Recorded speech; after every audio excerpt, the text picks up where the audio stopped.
Today, we will be talking about language learning and critical period hypothesis. And in particular, we will be talking about the role of critical period, and we will examine second language learning in the domain of language learning as the bigger part.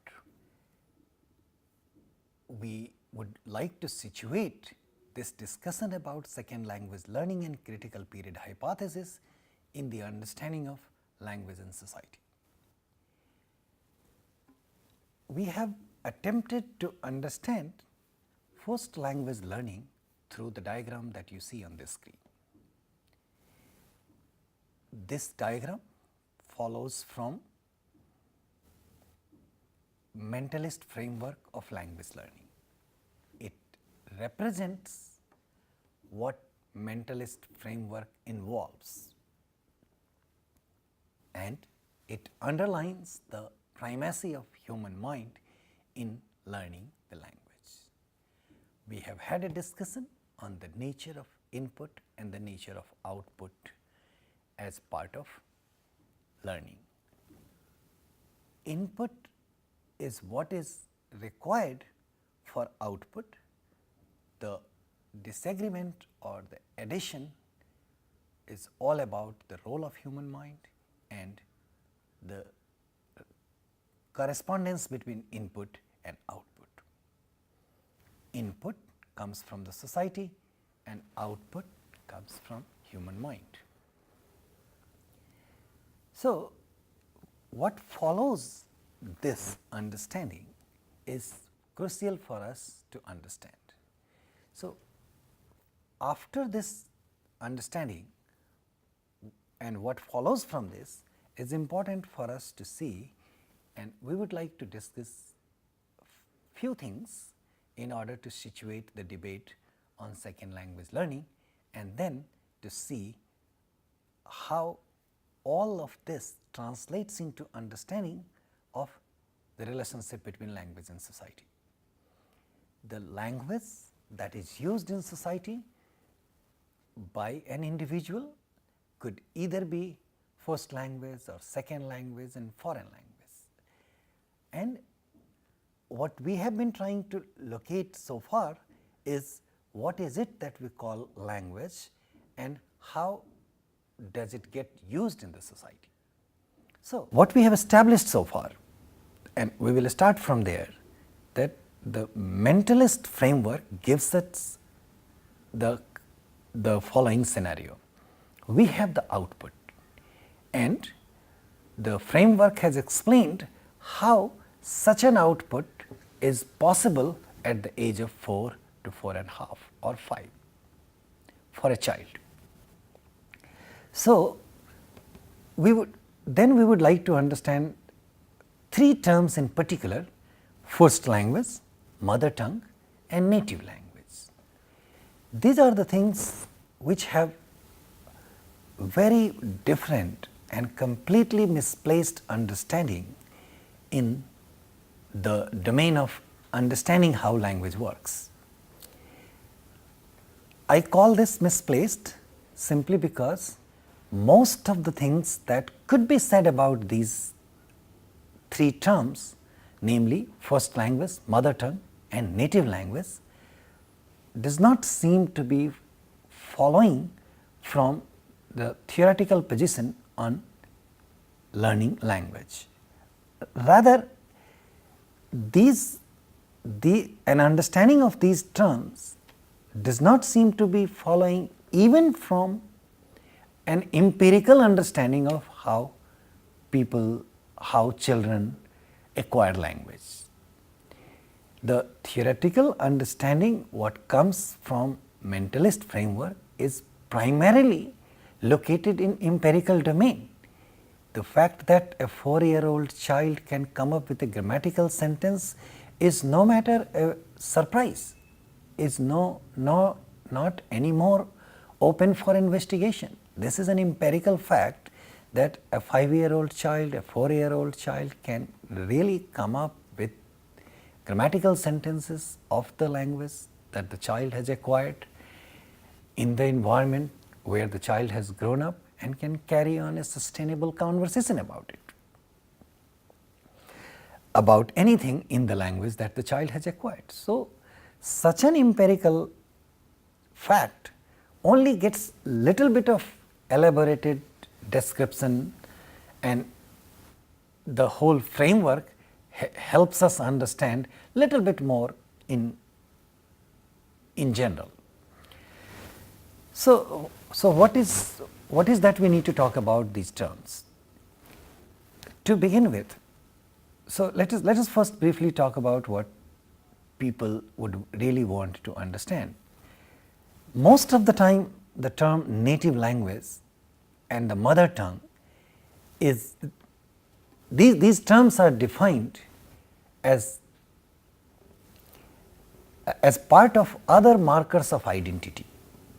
So, mother tongue would very crudely be defined as language of the mother or language of the parents, language of the family, or language in which people grow up. The last one could be the best, but the term mother tongue has very little to do with anything else.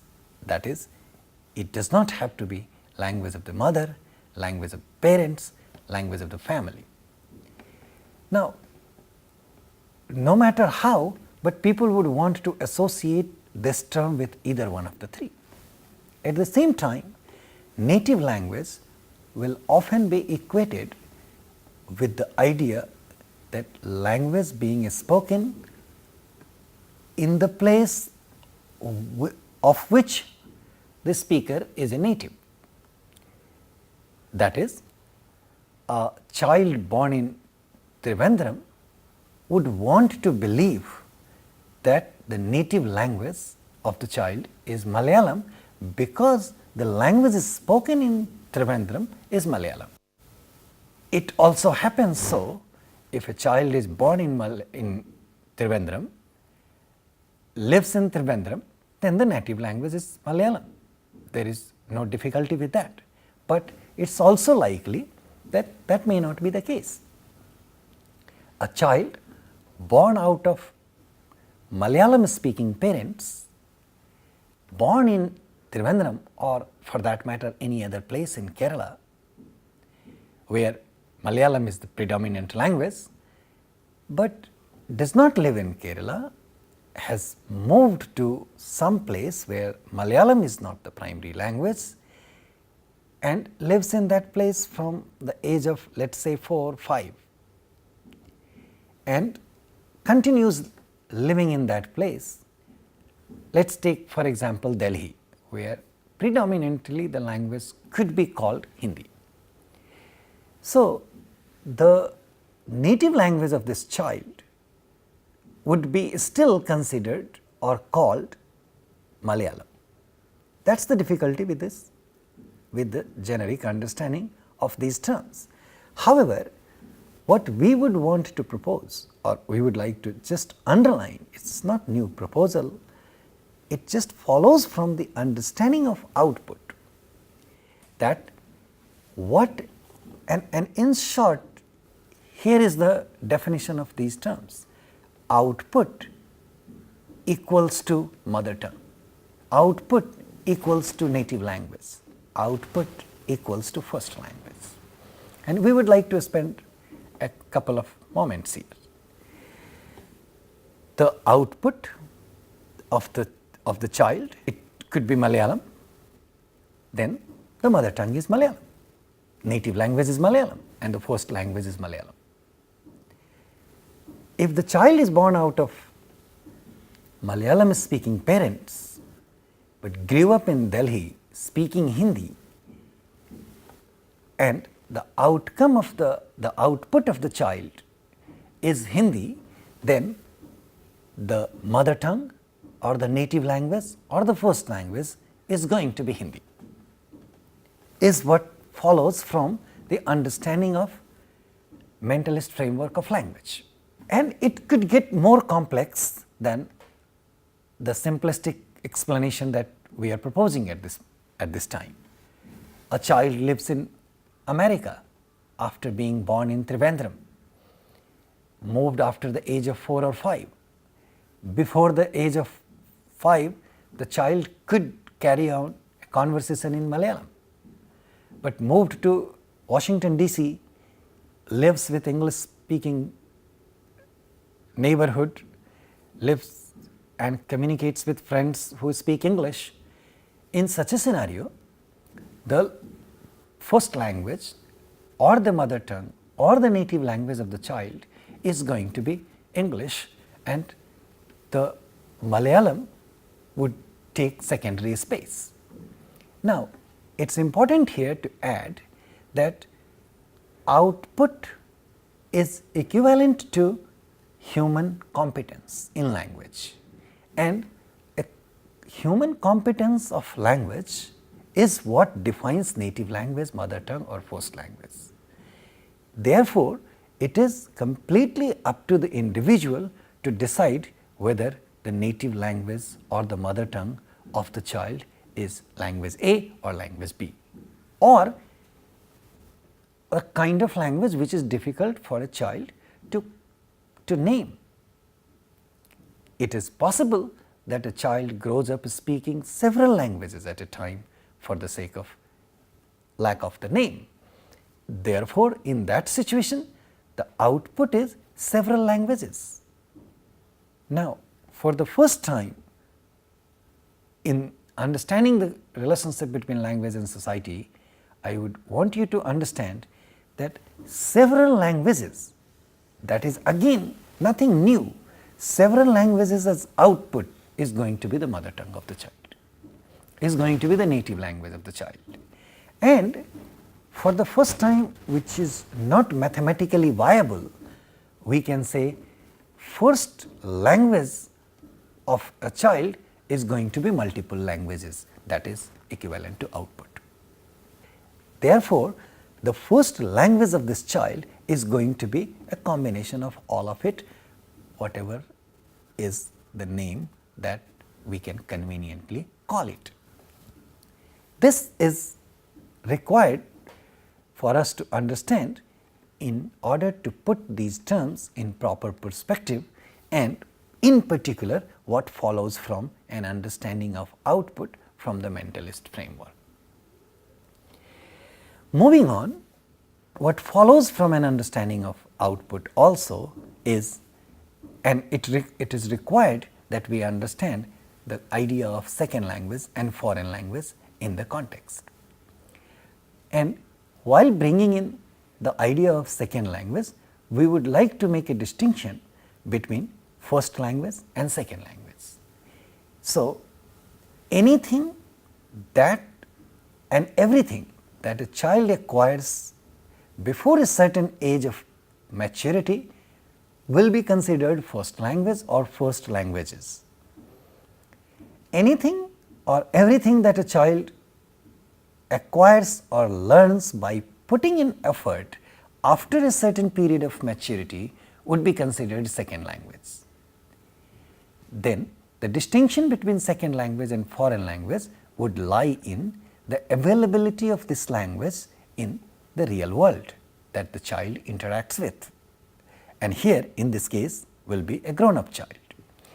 So, a particular limit of maturity is considered 13 years of age, plus or minus 1 or 2 would be the limit. So, anything beyond 13 years of age that a child puts in effort in learning will require effort, and therefore will not be effortless, will not be considered effortless. So, such an effort in learning another language after 13 years will make the language second language. And again, the second language, the idea of second language could also be called second languages. If a child wants to learn Hindi and Punjabi and Haryanvi and English together, and then these languages are available in society to interact with for a child, and the effort is being made in an organized systematic classroom, then all of them would be considered second languages. However, the foreign language is learnt systematically after similar or the same age of maturity, but the difference is this language will not be available in the society, in the real world where the child interacts. So, the terms like first language, second language and foreign language are notions, and these are not the mathematical significance of these terms are not relevant. They could be singular, they could be multiple.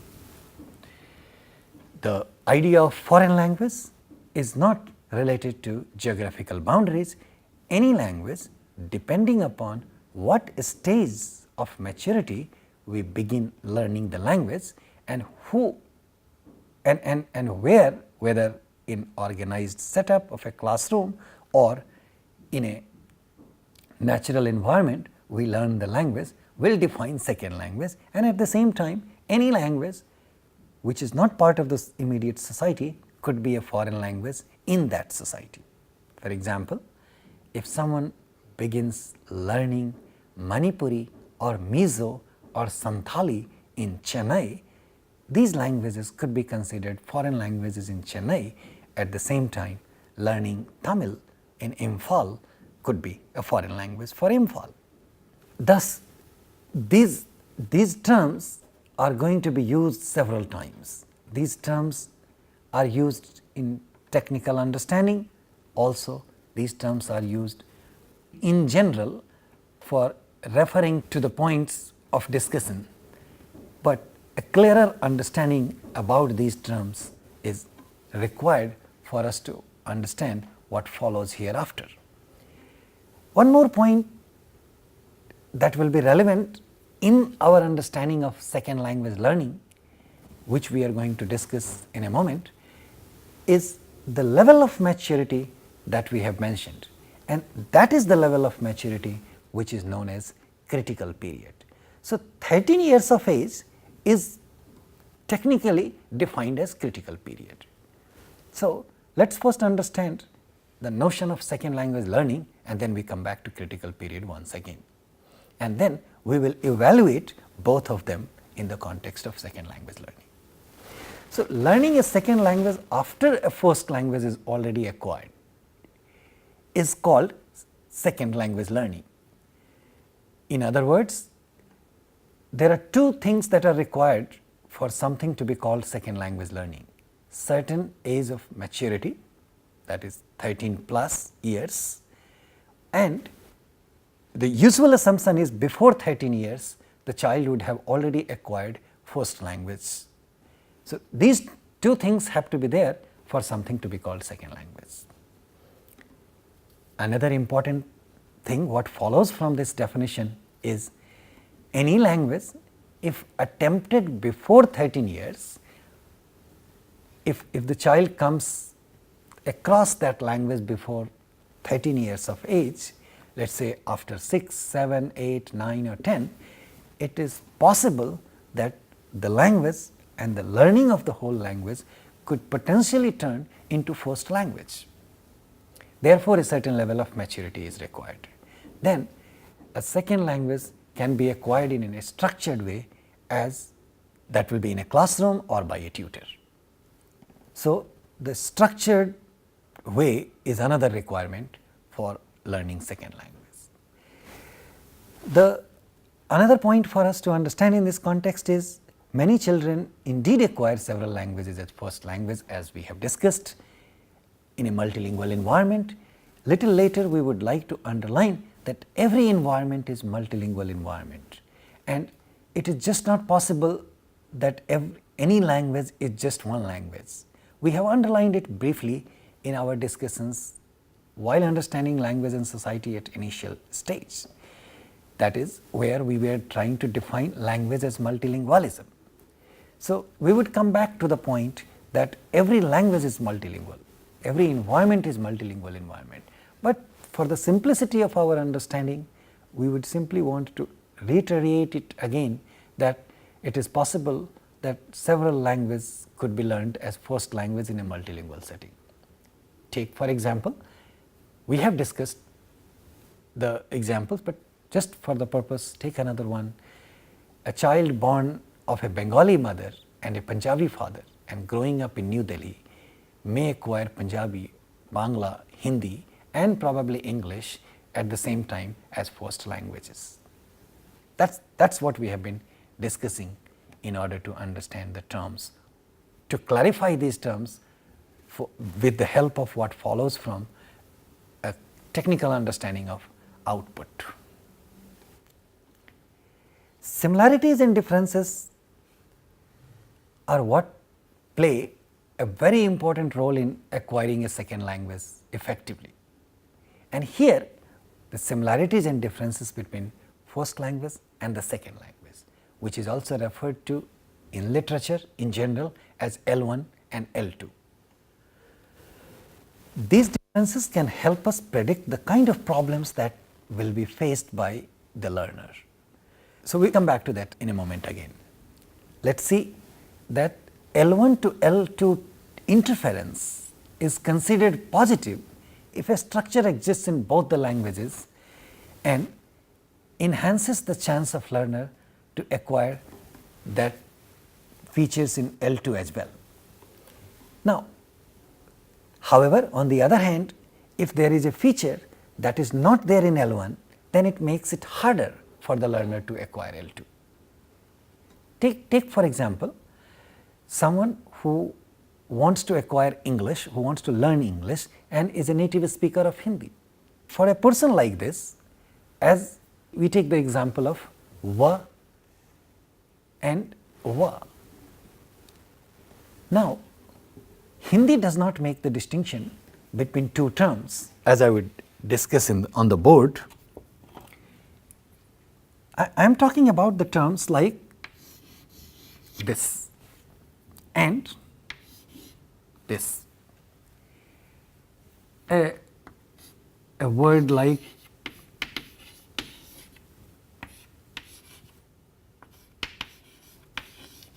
this.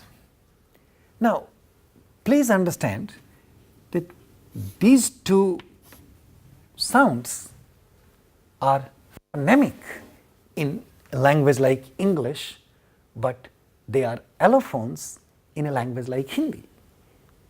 In other words, Hindi does not make a distinction between these two sounds. However, English does. So, the non-availability of the difference between these two sounds in Hindi is going to make it hard for Hindi speakers to learn English with respect to these two sounds. At the same time, if a native speaker of English is trying to learn Hindi, what will become a difficult point for English speakers to learn English, to learn Hindi, are sounds like ta or tha or da.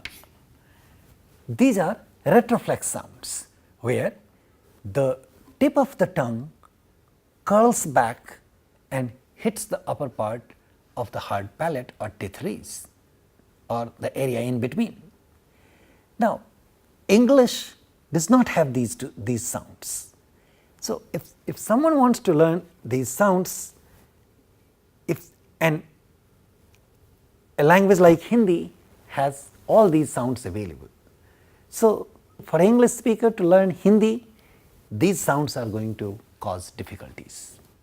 That's what we mean by the term that the interference is significant, and L1 to L2 transfer will depend on these things. So, what would possibly happen depending upon the age limit for a learner of English who is Hindi speaker will probably never get the distinction between these two. However, an English speaker learning Hindi will probably never acquire these sounds.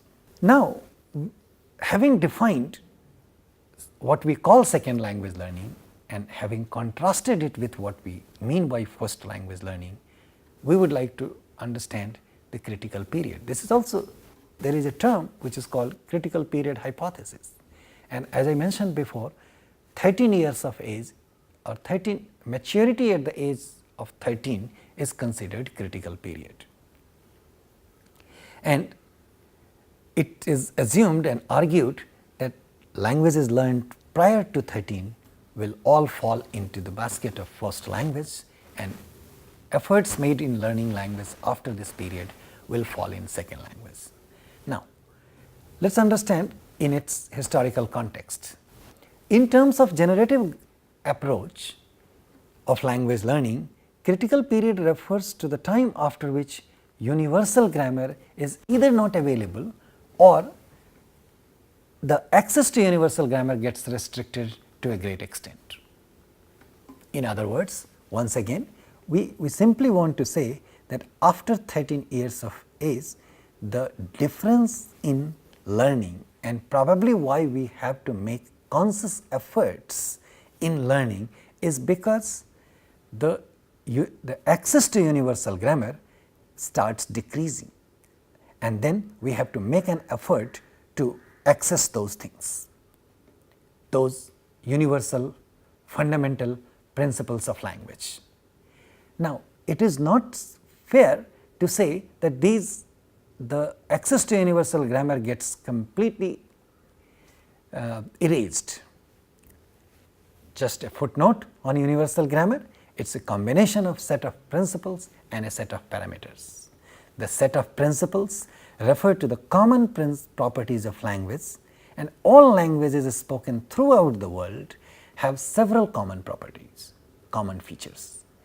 However, languages of the world also differ from one another in many ways, and a set of parameters explains such differences among languages. We have looked at these terms, it is just a footnote. I invite you to look at a detailed discussion on universal grammar and principles and parameters to understand generative approach. However, going back to generative approach, where generative approach talks about developing the capacity of language, and in doing so, that is in developing the capacity of language, what is very significant is the role of universal grammar, which is part of language acquisition device and which is also considered that every normal human child is born with this thing. So, with the notion of critical period, what is expected is, and what brings the existence of the notion of critical period is access to universal grammar. The access of universal grammar is probably intact until 13 years of age, and after that it starts fading. That is the idea of critical period, and this is what is called critical period hypothesis. Then Lenneberg, who started talking about in 1967, he builds a neurobiological case for critical period, and he does not talk about it in terms of generative approach. What he shows through experiment and what he has found, that specialization of brain function in one hemisphere is responsible for the loss of access to universal grammar. So, he gives neurobiological evidence, and here is what he talks about. And he has found that on the basis of such evidence, differences between language of child and language of adult can be explained, and also he has found such a difference while studying the language of children and language of adults. He finds that injury to the right hemisphere causes more language problem in children than in adults. That is, if the right hemisphere of human brain is hurt, damaged, such a thing will cause more problems in children and less problems in adults. And what he finds, that children were doing very well language wise even after the surgery to the left hemisphere, and such surgeries in children caused no damage or language impairment. Rather, any kind of surgery in the left hemisphere of grown up people had caused language loss or permanent loss or language difficulties. Children could rapidly recover after the surgery in left hemisphere, grown up people could not. And this is the basis on which Lenberg builds the case for critical period. There is a scientific rationale in this approach. My point is, whether we look at the neurobiological basis or we look at generative approach, both ways there seems to be some relevance of critical period. What is going to be crucial is the following, that is how it works for second language learning. For second language learning, of course an early beginning makes a difference, but what is being argued in the domain of second language learning is an early beginning makes a difference only in terms of the acquisition of pronunciation, and such a difference is caused by segmental or suprasegmental features of a speech. When this was looked at more carefully, then people found that the learning of vocabulary, other lexical items like phrases or syntactic computation and discourse does not seem to be causing any problem for adults. In fact, there is a striking difference between children and adults in comprehending language as a formal system. Adults, and it was argued that adults learn about language by studying linguistic rules.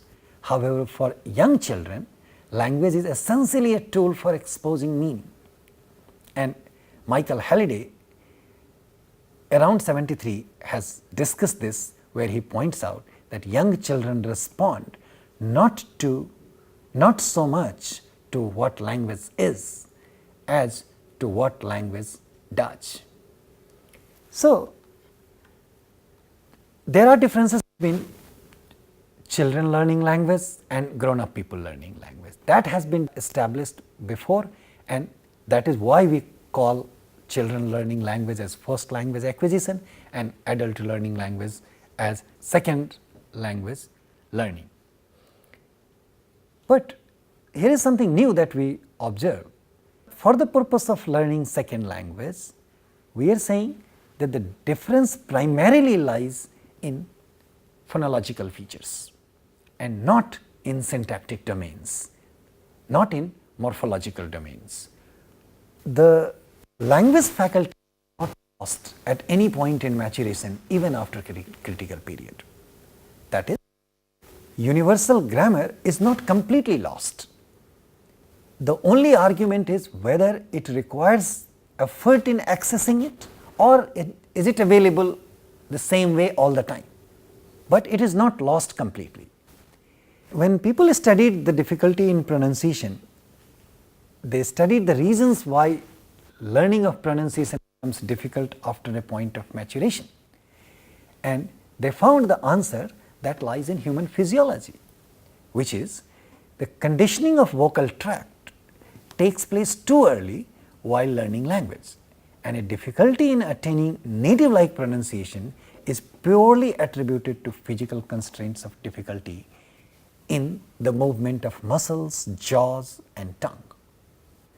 So, how tongue moves and how we move our jaw and several muscles move, and all of this is called conditioning of vocal tract, and these are physical constraints. So, what we find is that an early beginning makes a difference because these things are not totally constrained.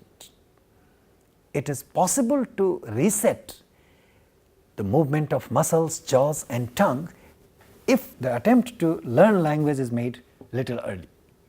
After a certain point of maturation, it is difficult to readjust the muscles and movements of tongues and jaw. That is what causes the difference, and that is what is the reason why learning of pronunciation becomes difficult after a particular point. What follows from this is the kinds of difficulties people attribute in learning language is not primarily because of access to universal grammar in terms of faculty of language, rather it is because of the physical constraints, and that physical constraint is naturally going to take place little early. Then comes Krashen, and with his bulk of work on second language learning, he makes a distinction between acquisition and learning, which we have established little early. And the more significant point Krashen makes is about the point that languages are always acquired. The point that he makes is acquisition is going to be invariably subconscious process, and huge part of language is always acquired and therefore is going to be subconscious. Only little bit of it is going to be conscious process, which is learned. So probably what Krashen is hinting at is readjustment or not being capable of readjusting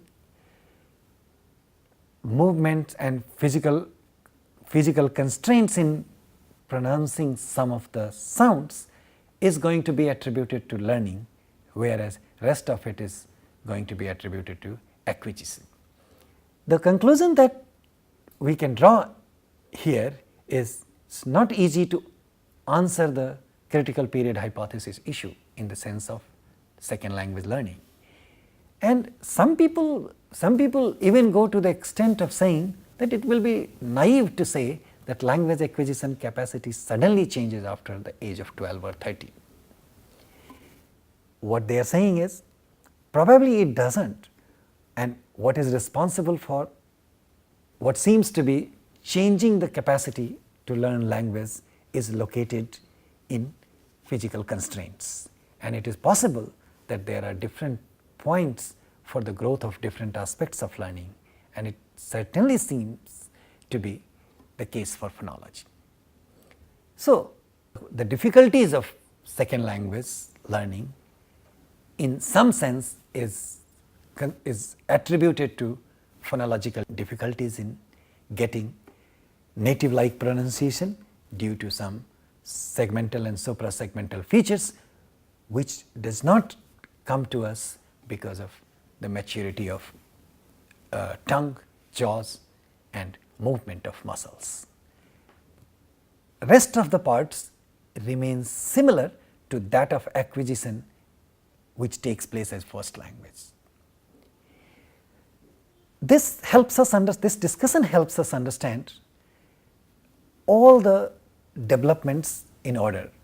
That is, we have tried to look at first language acquisition first, we have tried to understand the meaning of several terms, which becomes clearer after the propositions from mentalist framework, and then finally we get to understand critical period, which in turn explains the difficulties in terms of Lennenberg, generative framework and Krashen, and then we also see that this is not so clear.